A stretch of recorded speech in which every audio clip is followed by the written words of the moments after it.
100 earthquakes just slammed Yellowstone National Park in less than 24 hours, and park officials are now saying what scientists feared most. The eruption cycle has begun. Right now, while you're reading this, seismographs across Wyoming are lighting up with signals that match the exact pattern recorded before some of history's most catastrophic volcanic events. We're not talking about minor tremors that happen every day. We're talking about a swarm so intense, so perfectly clustered around Yellowstone's massive magma chamber that the U.S. Geological Survey has activated emergency protocols not used since the 1980s. The ground beneath America's first national park is rising. GPS stations confirm the caldera floor has bulged upward by nearly 3 inches in just 2 weeks. Thermal cameras detect heat signatures blooming across areas that were dormant for decades. And the geysers, Yellowstone's iconic geysers, are behaving in ways that have never been documented before. Old Faithful's intervals are erratic. Steamboat Geyser, the world's tallest active geyser, erupted 5 times in March alone after years of silence. But here's what has geologists at the Yellowstone Volcano Observatory genuinely terrified. The earthquake epicenters are migrating. They started at the northern edge of Yellowstone Lake, then spread west toward the caldera boundary, then deeper, tracking downward toward the magma reservoir that sits just 5 kilometers beneath the surface. This isn't random. This is magma on the move. Experts are now asking the question no one wants to answer. Is Yellowstone's supervolcano, dormant for 640,000 years, finally waking up? Or has it already begun the countdown to an eruption that could bury half of North America under ash and plunge the entire planet into a volcanic winter?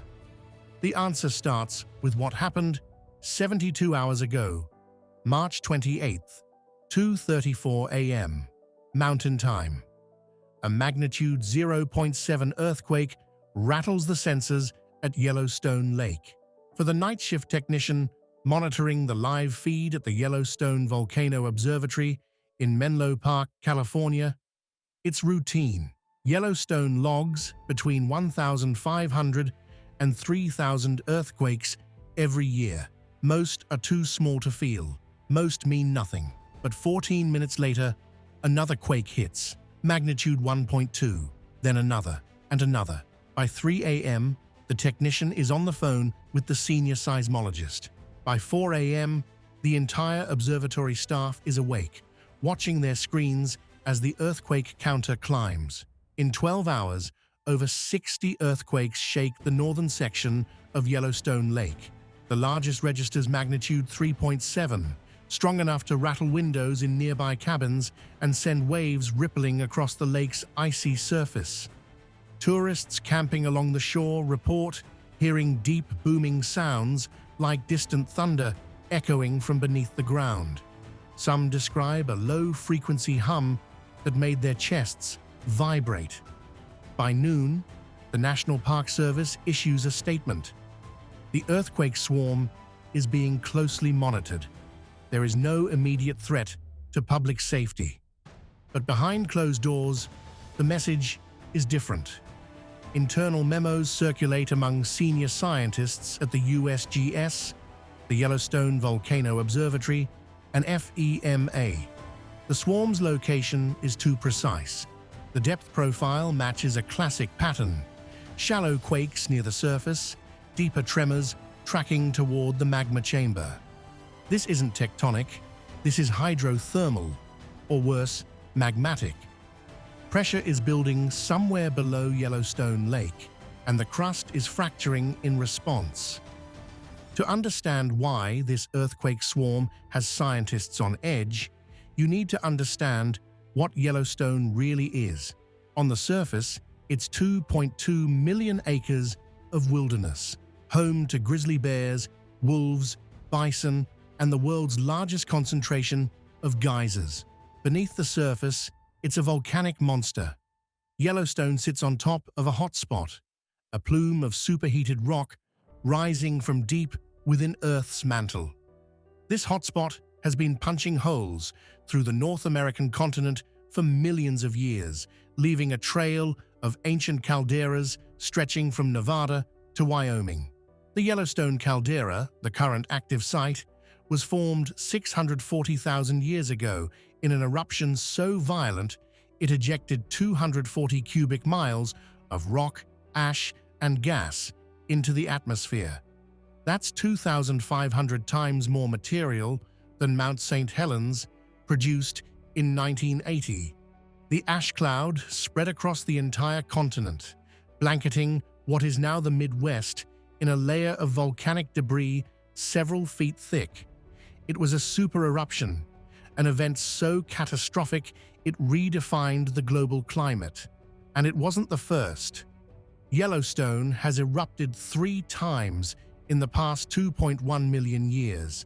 The Huckleberry Ridge eruption 2.1 million years ago was even larger, leaving behind a caldera more than 60 miles wide. The Mesa Falls eruption 1.3 million years ago carved out the Island Park caldera. Each eruption followed the same cycle. A long period of dormancy, a gradual buildup of magma pressure, then a sudden catastrophic release. Scientists know Yellowstone will erupt again. The question has always been, when? Until now, the answer seemed distant, centuries away, maybe millennia. But the earthquake swarm, combined with other signals, is forcing a reassessment deep beneath Yellowstone. A reservoir of partially molten rock stretches across an area larger than the city of Los Angeles. Seismic imaging has mapped its shape, a vast lens of magma sitting 5 to 10 kilometers below the caldera floor. Above it, closer to the surface, lies a second, smaller reservoir, fed by rising magma from below. This two-tiered system is what makes Yellowstone so dangerous. When pressure builds in the lower chamber, magma can surge upward into the shallow reservoir. As it rises, it heats the groundwater that saturates the porous rock of the caldera. The water flashes to steam. The steam expands. The pressure increases. The crust fractures. Earthquakes begin. This is what scientists believe is happening right now. The earthquake swarm at Yellowstone Lake is likely caused by hydrothermal fluids, superheated water and steam, moving through fractures in the rock. But the deeper quakes, the ones tracking toward the magma chamber, suggest something more. Magma intrusion, fresh molten rock pushing upward from the lower reservoir, forcing its way through the crust. If true, it means the system is pressurizing. And that's exactly what happened before the last 3 super eruptions. GPS stations scattered across Yellowstone have been tracking vertical ground movement since the 1990s. For years, the caldera floor rose and fell in a slow, predictable rhythm. Scientists called it breathing. The ground would lift a few centimeters over several years, then subside, then lift again. It was a sign of magma movement below, but not an immediate threat. In 2004, the breathing changed. The caldera floor began rising faster than ever recorded. By 2006, parts of the caldera had lifted more than 7 inches. Then, in 2010, the uplift stopped. The caldera stabilized. Scientists breathed a sigh of relief. But in March 2025, the breathing resumed with a vengeance. GPS data shows the northern section of the caldera, the area where the earthquake swarm is centered, has risen nearly 3 inches in just 2 weeks. That's 10 times faster than the 2004 to 2006 episode. Satellite radar confirms the deformation. Interferometric images reveal a bullseye pattern of ground uplift centered directly over the northern magma reservoir. The pattern is unmistakable. Something is inflating beneath Yellowstone Lake. The geysers are talking, and they're saying something has changed. Old Faithful Yellowstone's most famous geyser, has been erupting like clockwork for over a century. Its intervals average 90 minutes, give or take 10. But in the past month, those intervals have become erratic. Some eruptions come after 60 minutes, others take 120. The water temperature has spiked by 5 degrees Fahrenheit. For geyser experts, this is a red flag. Old Faithful's plumbing system is incredibly stable, fed by a complex network of underground channels that rarely shift. A sudden change in intervals suggests pressure changes deep below. Then there's Steamboat Geyser. Located in Norris Geyser Basin, Steamboat is the world's tallest active geyser, capable of shooting water over 300 feet into the air. But it's also unpredictable. It can go years, even decades, without erupting. Between 2000 and 2013, Steamboat erupted just twice. Then, in 2018, it roared back to life, erupting 32 times that year.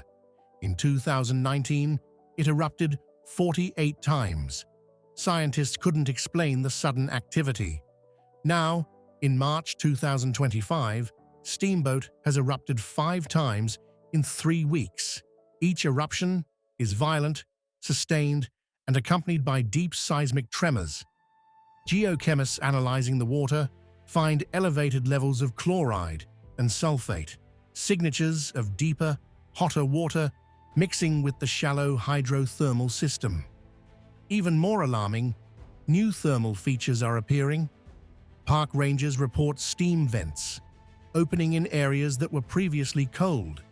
Thermal cameras flown over the caldera detect dozens of new hotspots, some reaching temperatures above 200 degrees Fahrenheit. The ground itself is warming. Inside the Yellowstone Volcano Observatory, the debate is intense. Some scientists argue the earthquake swarm is a classic hydrothermal event, driven by fluids, not magma. They point to the shallow depth of most quakes and the lack of sustained volcanic tremor, the continuous ground shaking that usually signals magma movement. Others aren't convinced. Dr. Michael Reinhardt, a senior seismologist at the USGS, reviews the data with a growing sense of unease. The migration pattern is too organized, he tells his team. The deeper quakes are tracking directly toward the magma chamber. That's not fluids, that's an intrusion. He pulls up a comparison. The 2008 earthquake swarm at Mount St. Helens. The pattern was nearly identical. Shallow quakes gave way to deeper tremors as magma pushed toward the surface. 2 months later, a small eruption began. Yellowstone is not Mount St. Helens. The scale is incomparably larger. But the physics, Reinhardt argues, may be the same. If magma is rising, even slowly, it could trigger a chain reaction.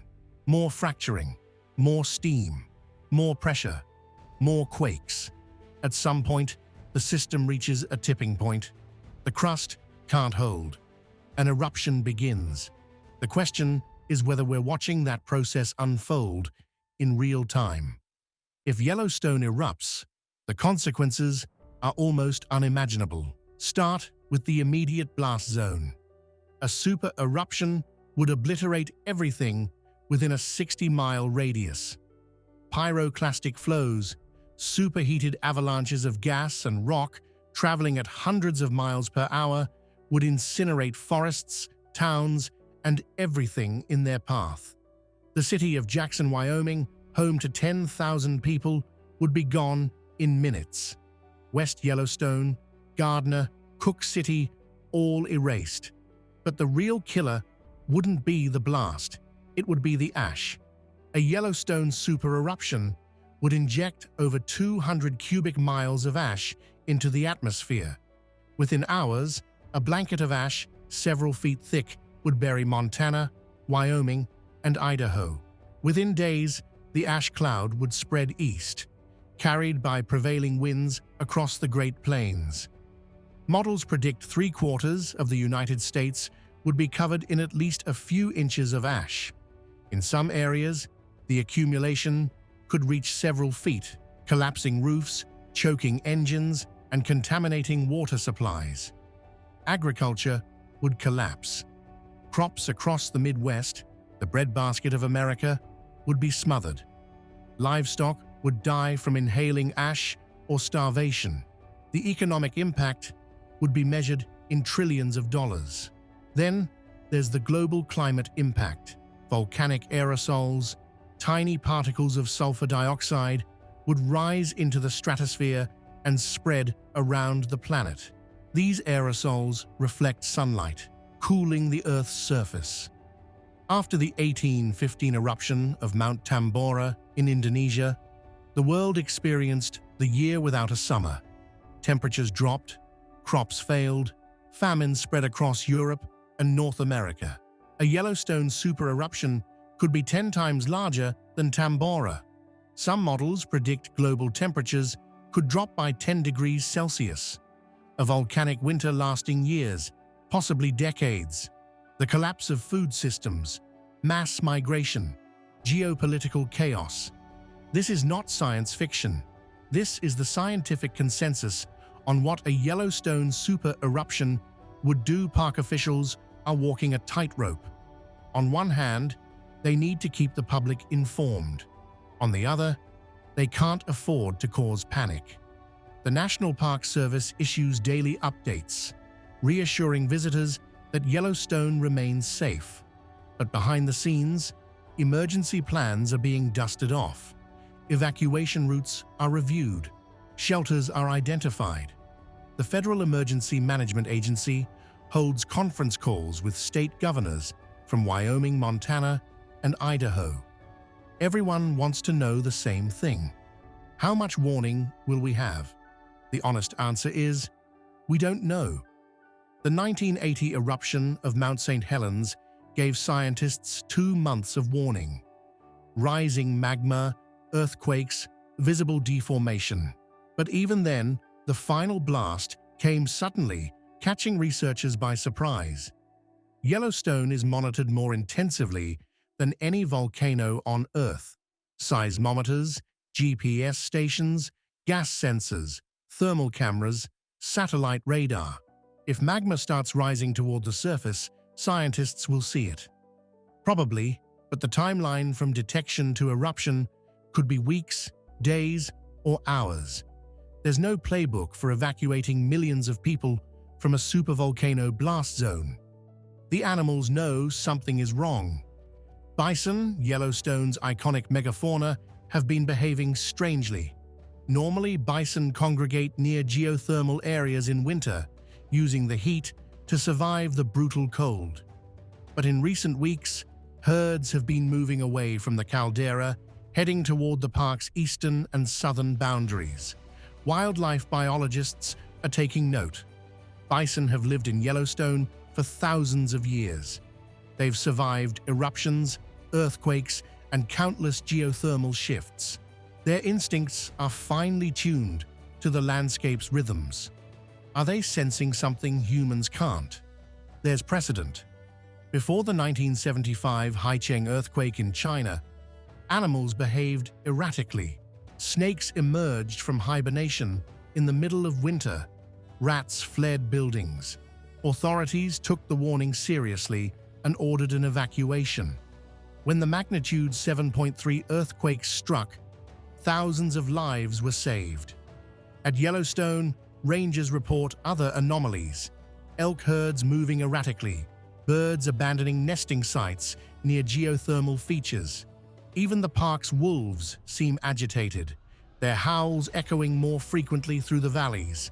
Scientists are cautious about reading too much into animal behavior. There's no proven mechanism by which animals can detect volcanic activity days or weeks in advance, but the anecdotal reports are piling up, and they can't be ignored. As of today, Yellowstone's earthquake swarm continues. Over 200 quakes have been recorded in the past week, with magnitudes ranging from barely detectable to 4.1. The USGS maintains that the current activity does not indicate an imminent eruption, but they've also raised the volcano alert level from normal to advisory, a subtle acknowledgement that something unusual is happening. Scientists are watching three key indicators. First, seismicity. If the earthquakes continue to migrate deeper and cluster more tightly around the magma chamber, it could signal rising magma. Second, deformation. If the ground keeps rising at the current rate, it suggests ongoing pressurization. Third, gas emissions. An increase in carbon dioxide or sulfur dioxide would indicate fresh magma degassing near the surface. So far, gas levels remain normal, but that could change at any moment. The truth is, Yellowstone is entering uncharted territory. The earthquake swarm is the largest in over a decade. The ground deformation is the fastest on record. The geyser activity is unprecedented. Whether this is a prelude to eruption or just another episode of volcanic unrest, no one can say for certain. What is clear is that Yellowstone is awake, and the world is watching.